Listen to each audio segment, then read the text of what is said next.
Hey everyone, welcome back. I'll show you how to make rice balls today. It is also called as Kadubu in Karnataka. You need to wash the rice and soak it over for a couple of hours and remove the water and let it dry. If it is dried over sunlight, it is much better and good to use. You can also do it with non-washed raw rice straight away. That's not preferable. So dry the rice over sunlight for some time. Ensure there is no moisture, because once when you make powder of it, you can also store it as well. So now I am using the mixer to ensure I grind it in the right consistency I want. Please note, we don't need a powder here in real. We just need something of a size of a rava. So I'm putting it in a jar and grinding it.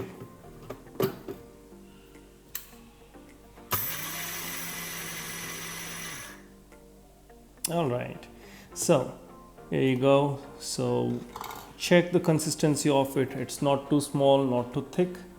If you see, that's all we want. And for the next process, you need, if you're making 1 cup of rice, then you need 1.5 cups of water. So 1:1.5 is the ratio.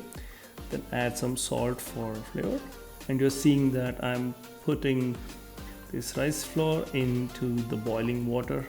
Stir it gently, ensure there are no lumps. Initially, if you do it right, then there will not be any lumps anymore, but I prefer to keep stirring it just to not take any chance. So you're seeing that I'm having 1 to 1.5 water, so that it gets enough of water to soak and boil as well.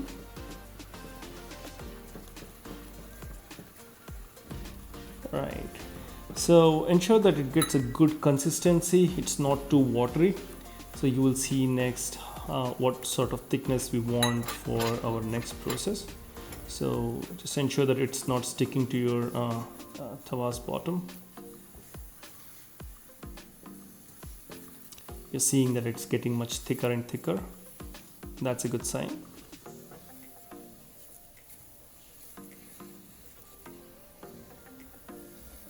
All right, so we're there. So this is the consistency we need for our next process. We need to make balls out of this.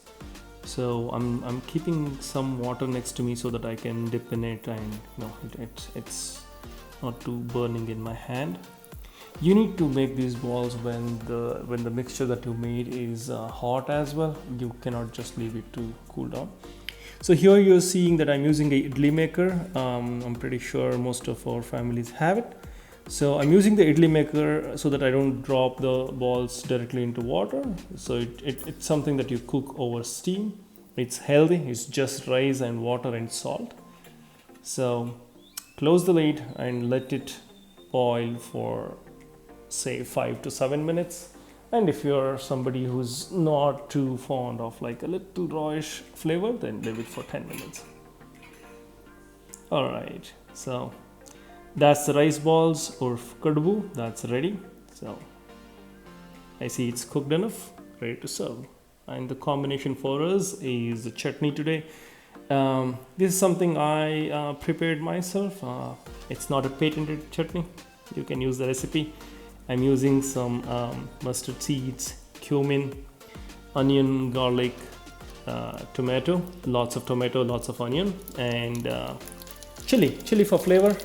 I'm using paprika here, 2 of them, but depending on what sort of spiciness you need.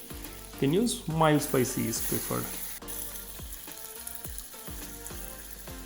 Right, seeing that I'm frying them all together. I'm trying to remove the odor and the raw flavor of onion when I'm mixing it, and also I'm putting the tomato in it and ensuring I give a good stir to it and it is boiled properly. It's not a typical chutney you make at home, but trust me, it will be really good. So I add some salt so the tomato is soaked properly. So I put it in a mixer and now you know what to do. Alright, now I'm preparing the tadka, mustard and some curry leaves, cumin. Alright, now introduce them to the mixture. There you go. Chutney and its tadka is ready. It's really good. Alright, let's get served. So, some authentic South Indian kadubu and my special chutney. You can call it tomato chutney. Alright, that's really mouth-watering. Alright, now we have been served.